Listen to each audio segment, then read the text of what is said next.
ಅದಾದ ನಂತರ ನಾವು ಸಂಘದ ನಿರ್ಗಮನದ ಆದ ನಂತರ ರಾಮಣ್ಣವ್ರ ಅಧಿಕಾರದಿದ್ದರು.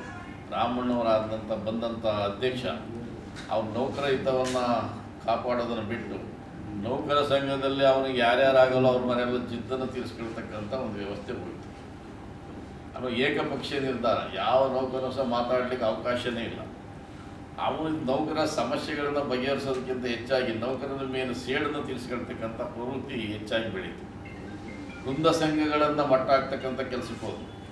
ನೌಕರರಿಗೆ ಬರಬೇಕಾದಂಥ 75% ವೇತನ ಏನು ಬರಬೇಕಾಗಿತ್ತೋ ಅದನ್ನು ಪಡೆಯೋದ್ರಲ್ಲಿ ವಿಫಲರಾಗಿ 7 ವರ್ಷಕ್ಕೆ 27% ಸಂಬಳವನ್ನು ವೇತನವನ್ನು ಕೊಡಿಸ್ತಕ್ಕಂಥದ್ರಲ್ಲಿ ಅದು ಸಿದ್ದರಾಮಯ್ಯನವ್ರಿಗೆ ಹಾಕಿ ಕೊಟ್ಟದ್ದನ್ನು ನಾವು ಏಕಾಏಕಿ ಒಪ್ಪಿಕೊಂಡು ಸಮ್ಮೇಳನವನ್ನು ಮಾಡಿ ನೌಕರರ ವಂತಿಗೆ 100 ರೂಪಾಯಿ ಮಾಡಿ ಆ ದುಡ್ಡನ್ನು ವಸೂಲಿ ಮಾಡಿ ಅದರಲ್ಲಿ ಖರ್ಚು ಮಾಡಿ ನೌಕರಿಗೆ ಯಾವುದೇ ಬೆನಿಫಿಟ್ ಆಗದಂತೆ ಸರ್ವಾಧಿಕಾರಿ ಧೋರಣೆಯನ್ನು ತೋರ್ತಕ್ಕಂಥ ಅಧ್ಯಕ್ಷನ ವಿರುದ್ಧ ಇಡೀ ರಾಜ್ಯದ ಎಲ್ಲ ನೌಕರ ಬಂಧುಗಳು ಸಿಡಿದೆದ್ದು ಏನು ಹೋರಾಟವನ್ನು ಮಾಡಬೇಕನ್ನೋ ವಾತಾವರಣ ಇವತ್ತು ಸೃಷ್ಟಿಯಾಗಿದೆ.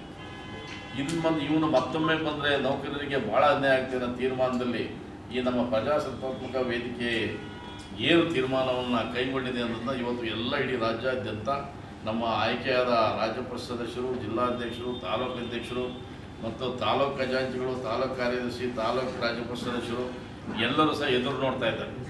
ಅವರು ಈ ತೀರ್ಮಾನ ಏನು ಪ್ರತಿಯೊಂದು ಮೂಲೆ ಏನು 962 ಮತದಾರರಿದ್ದಾರೆ, ಆ 962 ಮತದಾರರು ಸಹ ಇವತ್ತು ಎದುರು ನೋಡ್ತಾ ಇದ್ದಾರೆ.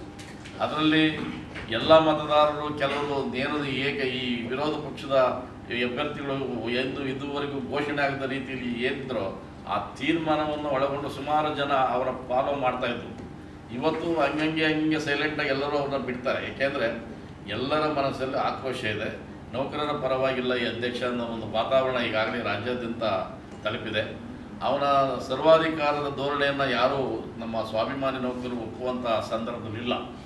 ಏಕೆಂದರೆ ನೌಕರರಿಗೆ ಪ್ರೀತಿಯಿಂದ ಸ್ವಾಭಿಮಾನದಿಂದ ಸೌಜನ್ಯದಿಂದ ಮತ್ತು ಅವರ ಆಗುಗಳಿಗೆ ಸ್ಪಂದಿಸ್ತಕ್ಕಂಥ ಒಬ್ಬ ಉತ್ತಮವಾದ ನಾಯಕ ಬೇಕು ಅನ್ನೋದು ಇಡೀ ರಾಜ್ಯದ ಎಲ್ಲ ನೌಕರರ ಕೂಗು.